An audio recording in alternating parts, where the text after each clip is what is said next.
Once we have outlets, computer outlets in every home, each of them hooked up to enormous libraries where anyone can ask any question and be given answers, be given reference material, be something you're interested in knowing.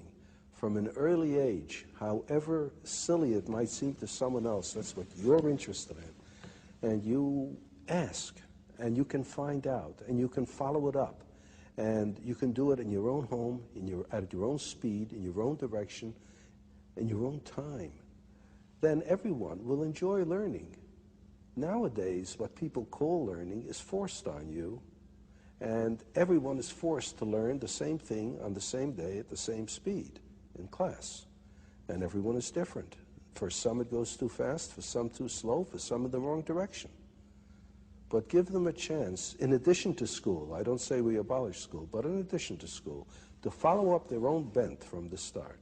Well, I love the vision, but what about the argument that machines, computers, dehumanize learning? Well, as a matter of fact, it's just the reverse. It seems to me that it's through this machine that for the first time we'll be able to have a one-to-one relationship between information source and information consumer, so to speak.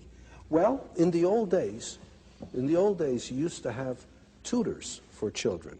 A person who could afford it would hire a pedagogue, a tutor, and he would teach the children, and if he knew his job, he could adapt his teaching to the tastes and abilities of the students, you see. But how many people could afford to hire a pedagogue? Most children went uneducated. Then we reached the point where it's absolutely necessary to educate everybody. But the only way we could do it is to have one teacher for a great many of students, and in order to organize the situation properly, we gave them a curriculum to teach from. So how many teachers are good at this too? Like in everything else, the number of teachers is far greater than the number of good teachers. So we either have a one-to-one relationship for the very few or a one-to-many relationship for the many. Now there's a possibility of a one-to-one relationship for the many. Everyone can have a teacher in the form of access to the gathered knowledge of the human species.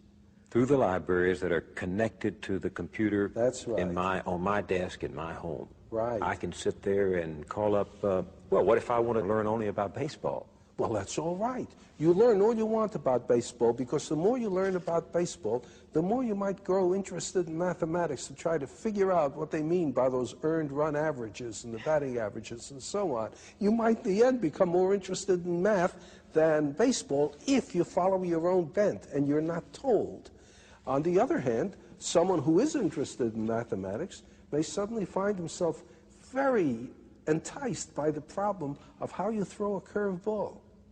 And he may find himself engaged in sports physics, so to speak. Well, why not? Why not?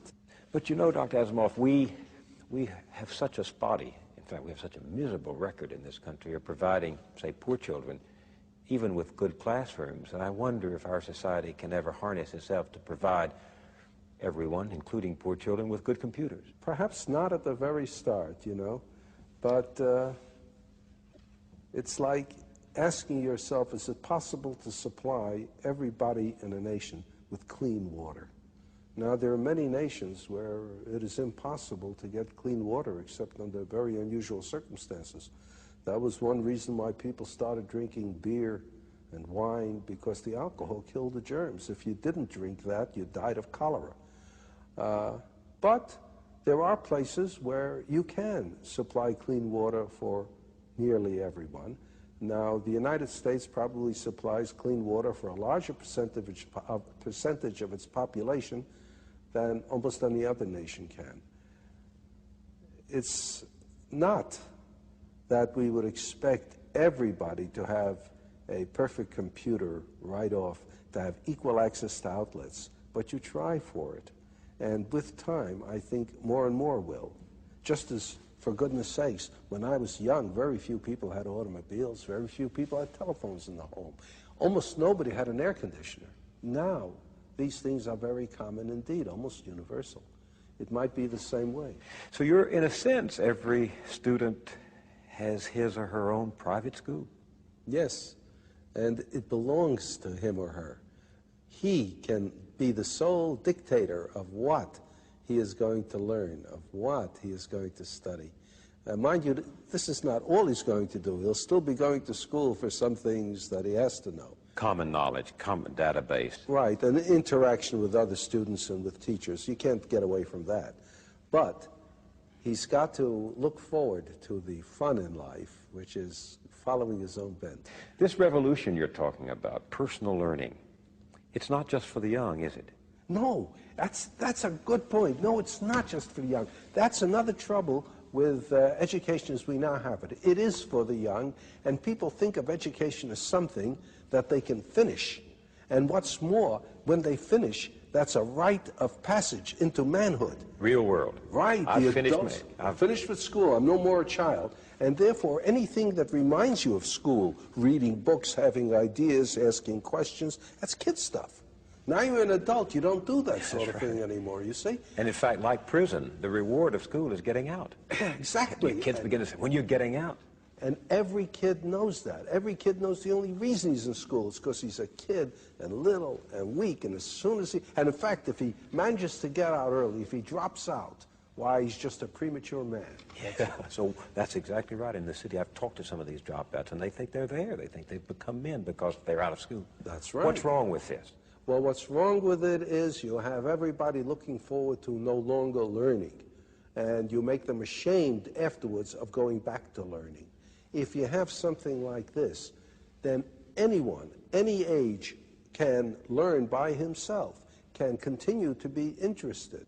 There's no reason then, if you enjoy learning, why you should stop at a given age. People don't stop things they enjoy doing just because they reach a certain age. They don't stop playing tennis just because they turn 40. They don't stop with sex just because they turn 40. They keep it up as long as they can if they enjoy it. And learning will be the same thing. The trouble with learning is most people don't enjoy it because of the circumstances. Make it possible for them to enjoy learning, and they'll keep it up. There's the famous story about Oliver Wendell Holmes, who lived to be well into his 90s. He was in the hospital one time. He had not long to live. He was over 90 already. And President Roosevelt came to see him. And there was Oliver Wendell Holmes reading a Greek grammar. And Roosevelt said, "Why are you reading a Greek grammar, Mr. Holmes?" And Mr. Holmes said, "To improve my mind, Mr. President."